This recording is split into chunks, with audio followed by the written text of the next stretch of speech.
तो hello everyone, आज मैं स्टोरी सुनाने वाला हूँ मेरी खुद की पर्सनल जो मेरे साथ हुआ था। एंड ये हॉरर स्टोरी भी नहीं है, मतलब थोड़ा सा ट्रिपी है। एंड इसमें थोड़ा सा वल्गैरिटी भी है, तो जिसको मतलब थोड़ा अश्लील स्टोरी नहीं सुनना है तो क्लोज कर दो वीडियो, क्या ही बोल सकता हूँ मैं। तो स्टार्ट करते हैं स्टोरी।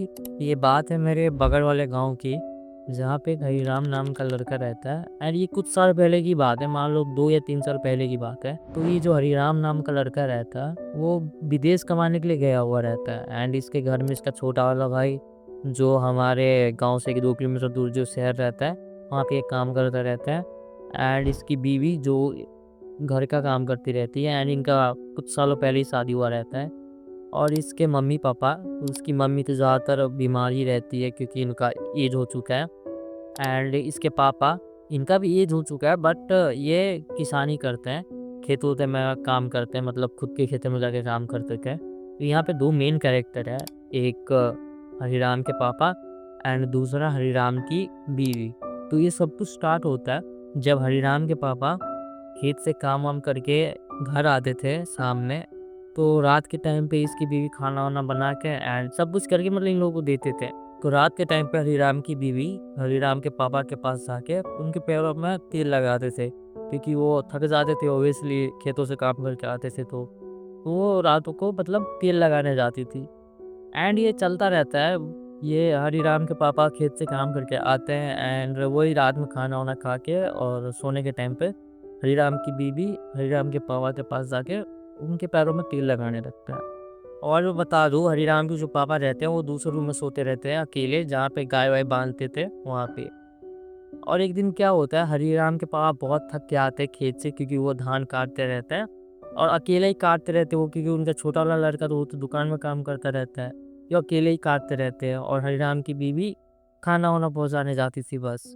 इसलिए हरिराम के पापा को अकेले ही काम करना पड़ता था। तो उस रात में क्या होता है कि हरिराम की बीवी तेल लेके आती है एंड हरिराम के पापा बोलता है कि बहू, मुझे थोड़ा घुटने में दर्द हो रहा है, थोड़ा घुटने में तेल लगा देना। उसकी बीवी बोलती ठीक है, मैं लगा दूंगी। फिर ये घुटने में तेल लगाने लगती है।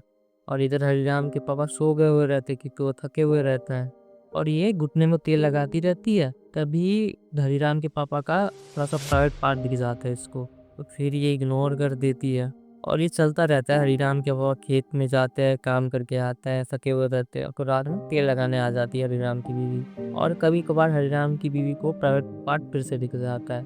और एक दिन जब वो पैरों में तेल लगाती रहती है और इसके पापा सो गए हुए रहते हैं, फिर ये क्या करती है, घुटने में तेल लगाने लगती है, जबकि इसके पापा बोले नहीं थे कि मुझे मतलब घुटने में तेल लगाना। एंड ये घुटने में तेल लगाने लगती है और धीरे धीरे थाई के पास जाके उसके प्राइवेट पार्ट को टच करती है। और हरिराम के पापा सोए हुए रहते, थके हुए रहते हैं, तो उनको उतना पता नहीं चलता।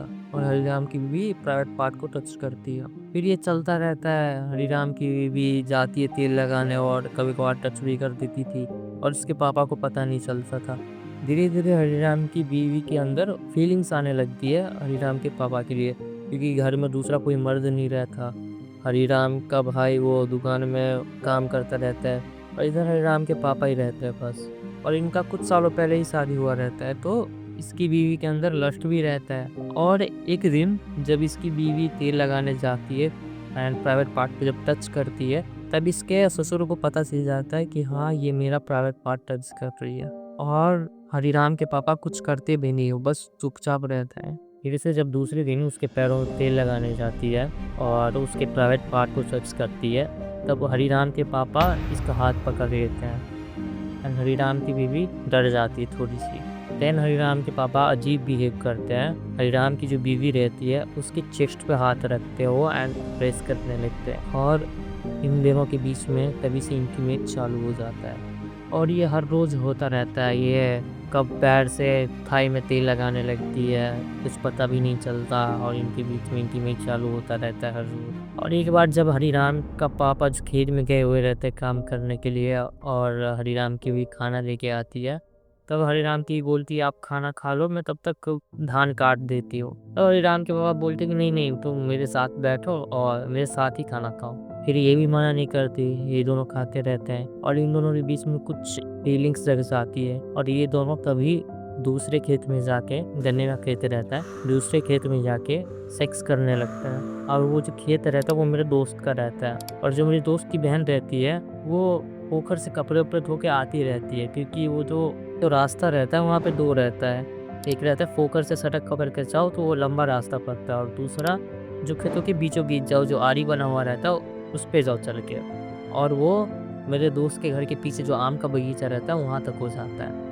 तो सब उसी रास्ते से जाते रहते हैं खेतों के बीचों-बीच। और मेरी दोस्त की बहन जा रही होती है, तभी उसको लगता है कि उसके खेत में कोई है, क्योंकि खेतों के बीचों-बीच गन्ना हिलता रहता है। और ये चुपचाप जाती है खेत के साइड में और देखती है तो कुछ दिख नहीं रहा होता है, लेकिन आवाज़ आ रहा होता है किसी चीज़ का। तो ये और आगे जाती है देखने के लिए चुपके से। देन वो देखती है कि वहाँ पे हरिराम की बीवी और हरिराम के पापा दोनों इंटीमेट कर रहे होते हैं। और जो मेरी दोस्त की बहन रहती है, वो और भी लोगों को बुलाने से देखने के लिए कि इन दोनों के बीच में क्या चल रहा है। और तभी सारे गाँव में हल्ला हो जाता है, और भी गाँव के लोग आते हैं और खेत में चले जाते हैं। तो इन दोनों को डर लग जाता है, और हिराम की बीवी घर चली जाती है भाग के, और जो हिराम के पापा रहते हैं दूसरे आम के बगीचे की तरफ भागते रहते हैं, जहाँ पे बहुत सारे बांसों का झुंड रहता है। हरिराम के पापा जाते हैं, और वैसे हमारे गाँव में बहुत बड़े-बड़े घास रहते हैं, तो उसका रस्सी बनता है।